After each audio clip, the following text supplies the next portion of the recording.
कि काका इतनी दूर इस उम्र में ठेला लेकर जाता कैसे है। अबे छोड़, हमें क्या, हम जो काम करने आए हैं हमें उस पर ध्यान देना चाहिए। घर की हालत देख जग्गा और शेरा अचरज में पड़ गए। वहाँ ना तो कोई चूल्हा जल रहा था, ना दूध के कड़ाहे थे और ना ही चीनी के कट्टे या बर्फ की सिल्लियाँ। ये क्या है भाई, यहाँ तो कुछ भी नहीं है। वही तो, ये घर तो पूरा खाली है। हाँ, देखकर लगता है यहाँ महीनों से या शायद सालों से कोई नहीं आया। वही तो, इसका मतलब काका घर नहीं आता, तो फिर कहाँ जाता है, हैं? अगर ऐसा है तो वो कुल्फी बनाता कहाँ है? क्या काका ने कुल्फी बेचकर पैसे कमाकर कोई बंगला खरीद लिया? क्या कुछ भी बोलता है। जग्गा और शेरा ने अपना आंखों देखा हाल जाकर रतन कुल्फी वाले को बताया। क्या क्या बकवास कर रहे हो तुम दोनों? अरे मालिक, वो बुढ़ा तो खुद कंगाल है। उसके घर में ना तो कोई सामान है और ना ही खाने का राशन। वही तो, फिर ये कुल्फी लाता कहाँ से है? ये क्या झोल है, मेरे तो कुछ समझ नहीं आ रहा। वही तो। ए चुप ना, कब से वही तो चुप रहे और दिमाग लगाने दे। चल भाई, हमें देर हो रही है, मालिक अपना देख लेंगे। अगले दिन आज तो मैं इसका राज जानकर ही रहूंगा। नाक में दम करके रख दिया है काका ने। घर में कौनो है? काका आए हैं, कुल्फी ले लो। काका को व्यस्त देख रतन चुपके से पैर दबाते ठेले के पास पहुंच गया। उसने ढक्कन हटाकर अंदर झांका तो उसका सिर चकरा गया, क्योंकि ठेला तो पूरा खाली था। तभी उसे काका के आने की आहट मिलती है। वो भागकर पेड़ के पीछे छिप जाता है। काका के साथ एक छोटा लड़का ठेले के पास आता है।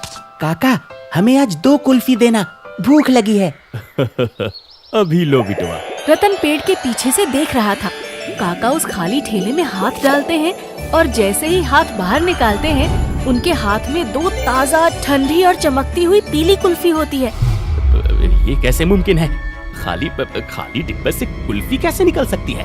क्या ये मेरी आंखों का धोखा है या ये काका कोई जादूगर है?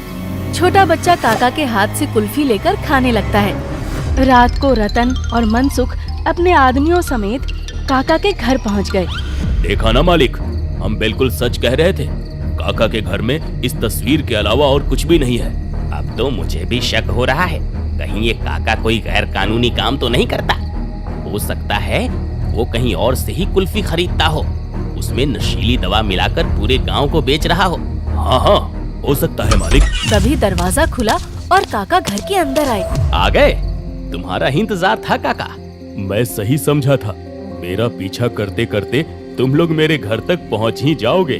क्या तुझे पता था कि हम तेरा पीछा कर रहे हैं? हाँ। बस बहुत हुआ बुड्ढे, अब अपनी असलियत बता। तू है कौन और कौन सी नशीली दवाई मिलाकर बेच रहा है पूरे गांव को अपनी कुल्फी? सिर्फ नशीली ही नहीं, वो जादुई भी है। बेटा, तुम लोग बेकार ही परेशान हो रहे हो, ऐसी कोई बात नहीं है। आओ, शांति से बैठ जाओ। शांति गई तेल लेने, हमें वो नुस्खा बता जिससे तू बिना दूध और चीनी के कुल्फी बनाता है। हम भी बिना किसी खर्चे के अमीर बनना चाहते हैं।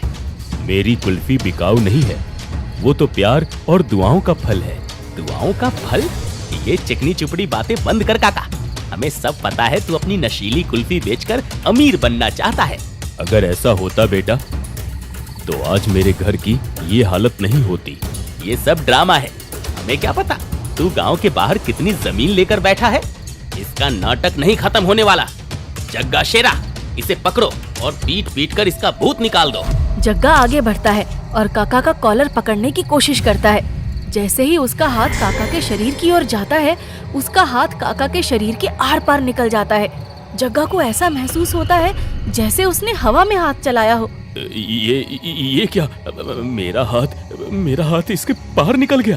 तू डर गया है, हट, मैं देखता हूँ। शेरा का हाथ काका के सिर से ऐसे गुजर जाता है जैसे वहाँ कोई था ही नहीं। भूत, भागो! अरे ये तो भूत है। ठहरो, कोई नहीं जाएगा। ये भूत? अरे इज्जत से बोलो भैया।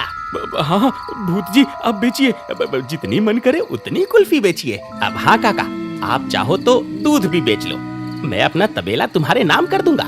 डरो मत, जब मैंने जीते जी कभी किसी का बुरा नहीं किया तो मरने के बाद क्यों करूंगा? चारों दुबक के कोने में खड़े हो जाते हैं। तुम सब लोग आज मुझे मारने आए थे ना? मैं नहीं, अब ये रतन भैया। अरे लेकिन ये गुंडे तो तेरे हैं ना, तू मुझ पर इल्जाम क्यों लगा रहा है? अरे चुप ना मालिक, अभी ये भूत काका की तो सुन लो। बेटा, मैं तो सालों पहले मर चुका हूँ। काका की बात सुनकर तो चारों ने अपने सीने पर हाथ रख लिया। एक जोर का झटका जो लगा था उनको। तो वो कुल्फी मेरी आत्मा की शांति और बच्चों की खुशी का प्रतीक है। मैं उसे हवा से बनाता हूँ, क्योंकि मेरे पास अब भौतिक शरीर नहीं है। तो कुल्फी बेचकर अब आपको जो पैसे मिलते हैं, अब उनसे आप क्या करते हैं? आप तो आत्मा है, खाना तो नहीं बना सकते, घर भी आपका टूटा पड़ा है। जो पैसे मुझे कुल्फी बेचकर मिलते हैं, उन्हें मैं रोज रात गांव के अनाथ आश्रम की सीढ़ियों पर रखाता हूँ, ताकि उन बच्चों का भविष्य बन सके जिनका अपना कोई नहीं है। रतन, तुम मिलावटी कुल्फी बेचते हो, तुम लोगों की सेहत से खिलवाड़ कर रहे हो ताकि तुम्हारी तिजोरी भर सके। क्या तुम उस पैसे को ऊपर ले जा पाओगे? काका के सवाल ने रतन को झकझोर कर रख दिया। देखो मेरी तरफ, मेरे पास कुछ नहीं है, फिर भी मैं तुमसे ज्यादा अमीर हूँ, क्योंकि मेरे पास उन बच्चों का, उनके अपनों का प्यार है। रतन और मनसुख की आंखों में पश्चाताप के आंसू बहने लगे। उनका अहंकार पूरी तरह खाक हो गया। उन्होंने काका के पैरों पर गिरकर माफी मांगी। मुझे क्षमा कर दीजिए काका, मैं पाप कर रहा था। मैं लालच में इतना अंधा हो गया था कि इंसानियत भूल गया। काका, मैं भी आज से कसम खाता हूँ, मैं कभी दूध में मिलावट नहीं करूँगा। मैं आज ही सारा अरारोट और गंदा सामान फेंक दूंगा। अब से मेरे ग्राहकों को शुद्ध दूध ही मिलेगा। काका, आज से मैं आपकी तरह बनूंगा। मैं कम कमाऊंगा, लेकिन किसी का दिल नहीं दुखाऊंगा। मैं भी अपनी कमाई का एक हिस्सा अनाथ आश्रम को दूंगा। हाँ, मैं भी।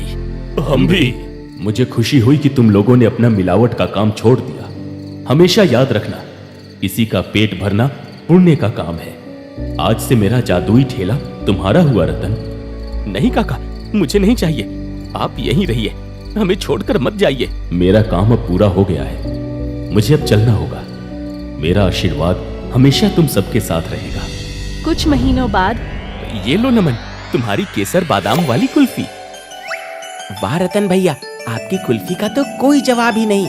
रतन ने काका का जादुई ठेला नहीं लिया, क्योंकि वो पूरी मेहनत से और प्यार से अपने ग्राहकों को कुल्फी खिलाना चाहता था।